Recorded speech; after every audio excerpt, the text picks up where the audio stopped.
Y bueno, Mauricio, fíjate que, bueno, en temas de México, Rusia, Estados Unidos, ¿te acuerdas que la semana pasada comentábamos como que en Salazar, el embajador estadounidense en México, como que regañó a los diputados mexicanos de que no podía México llevarse a tener un trato cercano con Rusia, que eso no podía suceder? Porque éramos una familia, bueno, sí, claro, nosotros seríamos los perros de Estados Unidos, porque así seguramente nos ven los gringos. Bueno, entonces no podíamos, nos dice Estados Unidos. Ante esto la embajada rusa respondió y al mismo tiempo que respondió reveló un fuerte secreto diplomático. Y vamos a leer lo que escribió la embajada de Rusia en México en esta respuesta de Ken Salazar.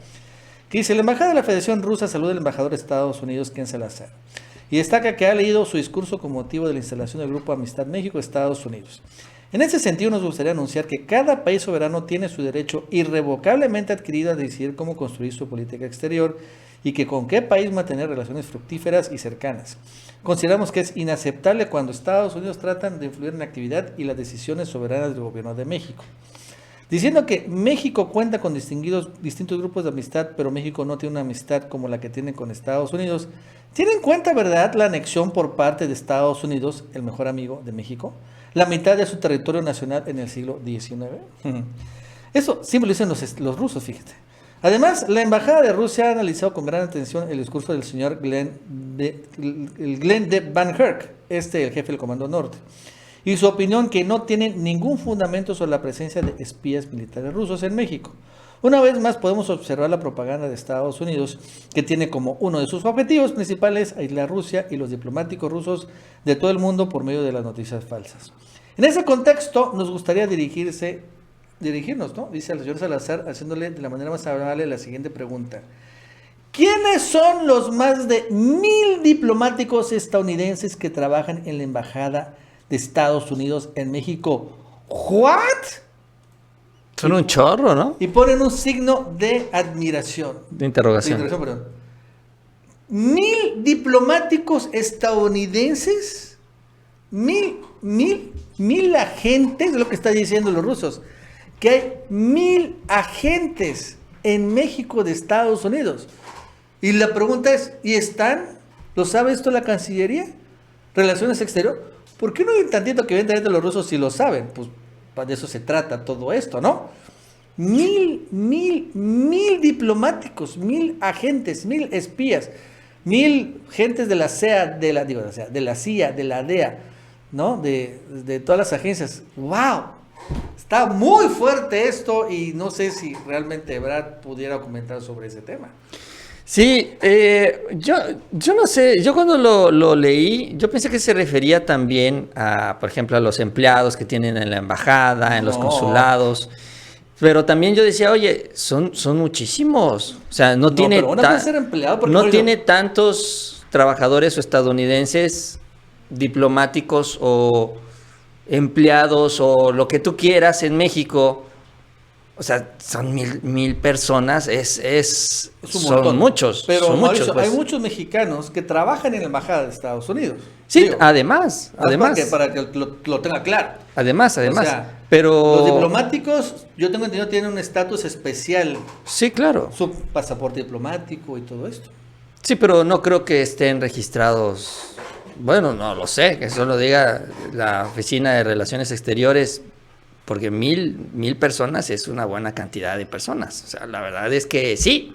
Entonces, bueno, y la verdad es que hay que ser realistas en esto. O sea, sí hay inteligencia y contrainteligencia. Sí, aquí están los espías de Estados Unidos. Sí, que todos los tiene y están empadronados en relaciones exteriores. No. Lo mismo podemos decir de los rusos, lo mismo podemos decir efectivamente de los chinos, lo mismo podemos decir de los gobernadores, que también tienen sus espías, sus sistemas de espionaje, es realmente por todos lados.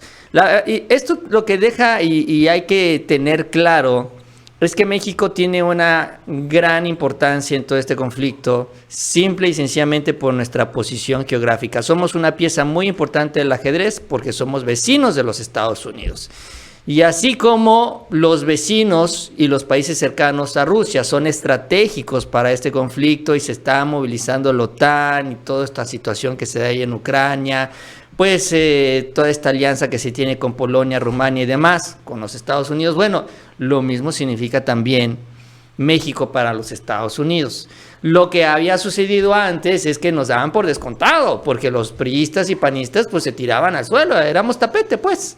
Y ahorita que el presidente se ha mantenido neutral, no ha seguido la línea de los Estados Unidos, pues eso nos regresa esa importancia. La verdad es que Estados Unidos tampoco ha valorado lo importante que es México, siguen insistiendo en querer presionar para sacar ellos sus intereses con lo de la reforma eléctrica y demás, pero no se han dado cuenta en primer lugar que con el presidente que tenemos y la nueva política, bueno, ya las cosas ya han cambiado y eso nos da ese valor adicional, sobre todo porque hay otros países, pues como en este caso vamos a decir de este bloque opuesto, como China, Rusia y compañía, que dicen, oye, pues en México se pueden hacer cosas que ya no se podían hacer antes. Y no me refiero a cuestiones de espionaje en sí, sino me refiero a la posibilidad de mantener relaciones diplomáticas, económicas, cercanas entre México y estos países y pues nosotros beneficiarnos y sobre todo pues abrir nuestro abanico y no solo depender de lo que haga o no haga Estados Unidos. Fíjate, Mauricio, que el fin de semana fueron exhibidos las granjas de bots del PAN a través de un analista de redes español. Se llama Julián Macías Tobar. La verdad es que incluso una vez lo entrevisté, es muy bueno. Y es que sucede que mucha gente Marco Cortés sacó este tweet.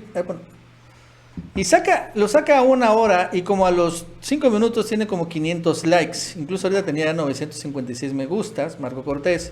Y después saca otro tweet que tiene 635 me gusta. Entonces este cuate, el analista español, empieza a ver quienes le pusieron like. Y se fija que la gran mayoría de los que ponen like son estadounidenses o árabes, como lo vemos. ¿No? O sea, entonces todos son puras cuentas de Estados Unidos, puras cuentas en inglés, puras cuentas, dice, puro inglés, no hay nadie que diga en español. Entonces, exhibiendo finalmente, aquí ve, cuentas ahora en árabe, otra cuenta en inglés, otra cuenta en inglés, y así nos vamos. Exhibiendo finalmente cómo pues el PAN maneja sus redes sociales, pues a través de compra indiscriminada de bots, de interacciones, en este caso de likes, en fin, de todo esto es lo que se trata. Porque sí, para algunos tuiteros fue muy sorprendente. Incluso este es el otro tweet, ¿no? Que también tiene un montón de... No, y no son muchos 1000 likes. Pero todos son de cuentas en inglés. Todos, aquí puros de cuentas en inglés. Y después, una vez que fue exhibido, Mauricio, es que esto es lo mejor. Marco Cortés así, borra ese tweet, pone un tweet, le llegan también likes, pero ahora sí cuentas en español, ¿no? Pero sí cuentas en español. Cambió la orden, le reclamó al proveedor. Sí, la verdad es que ahí sí se vio muy burdo la estrategia, pues de la mayoría de la derecha en el Twitter. Compran esto, realmente no tienen alcance, la gran mayoría de esto es pagar. Sí, pues eso es lo que han venido construyendo, ¿no? Durante pues ya 3 años, que es lo que buscan ellos competirle en las redes sociales. Ellos saben que el presidente utilizó las redes sociales cuando se da el bloqueo mediático en su contra. Fue una manera en la que mantuvo comunicación con millones de mexicanos dentro y fuera del país. Y entonces cuando él pues llega a la presidencia, pues sucedió lo que se anticipaba, ¿no? Que iba todavía a cobrar más fuerza, porque ahora ya no iban a hacer nada más las redes sociales, sino que los medios pues algo tenían que informar, algo tienen que decir del presidente, pues finalmente es una imagen que se fortalece, aunque hablen mal de él, pero hablan del presidente. Entonces la manera de competirle pues es tratar de ganarle en esta misma arena, y como en las demás redes sociales no funciona esto de los bots más que en Twitter, pues ahí es donde se han centrado y se han llenado de este tema, ¿no? De estos bots. Y también en el fin de semana estuve por ahí dándole vueltas, ¿no? Recordando también estas agencias de noticias. Ahora que estuvimos hablando con lo del Tren Maya, ¿no? Con esta agencia 2C, que es la que se encargó de crear todo el Sélvame del tren y toda esta estrategia con los artistas. También me estaba acordando de esta que tiene contratado a Van Pipe, ¿no? A esta señora de la W, ¿cómo se llama? Se me olvida su nombre. La Marketing, ¿no? Entonces, recordando que así operan, porque luego se les cuestiona a ellos, vi a uno de ellos dice, es que ustedes dicen que Claudio X nos da dinero para promocionarlo. A ver, sáquenme las pruebas, sáquenme los recibos. Pero bueno, Claudio X no les paga a ellos, les paga a la agencia que los tiene contratados, ¿no? Así es como funciona esto. El señor trata con el dueño del animal, no con los animales, ¿no? O sea, va con el que jala la correa, ¿no? Y eso es lo que se da. O sea, el que tendría que transparentar sus recibos sería estas agencias de publicidad. A ver si se atreven. No, se van a atrever, Mauricio. No, yo sé que no, pero bueno, ahí está cuando menos mi posicionamiento institucional. Mauricio, ¿te acuerdas de las famosas tlayudas? La señora de las tlayudas. Sí, ¿cómo no? Bueno, la verdad es que le invitaron a Los Pinos. Y el día de ayer, entre el sábado y el domingo, llegó la señora de las tlayudas a Los Pinos, en la feria. Vendió 500 tlayudas en los 2 días. Incluso se volvió una personalidad la señora de las tlayudas. Debe reconocerse.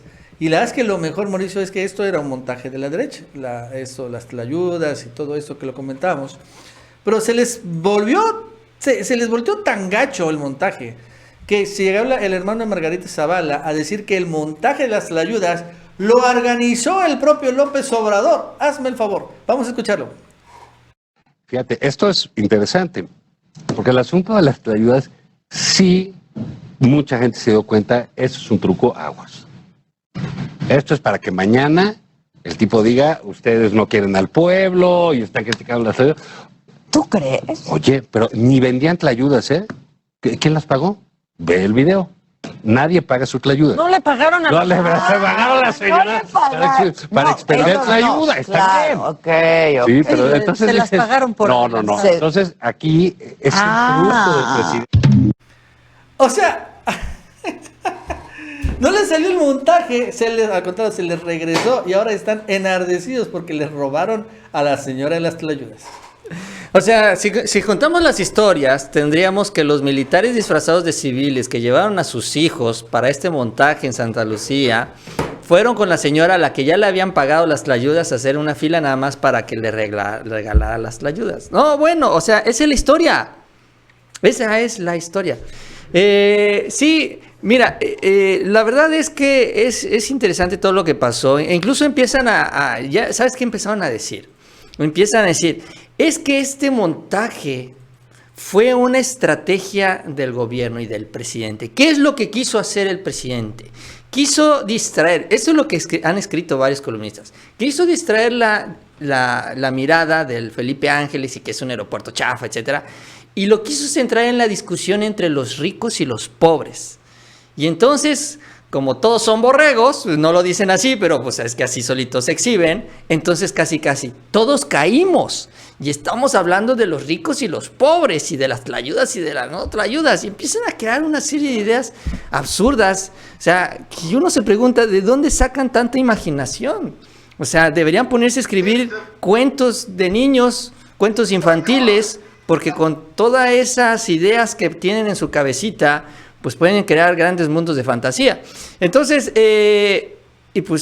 aquí finalmente lo que sucedió es que lo que hizo la 4T, pues fue tomar de frente el tema, en lugar de esconderse, en lugar de censurar a la señora de las tlayudas, pues abrió el espacio que además se necesita. Y yo lo decíamos, es importante y ese es parte de nuestro México, donde hay una gran concentración de personas.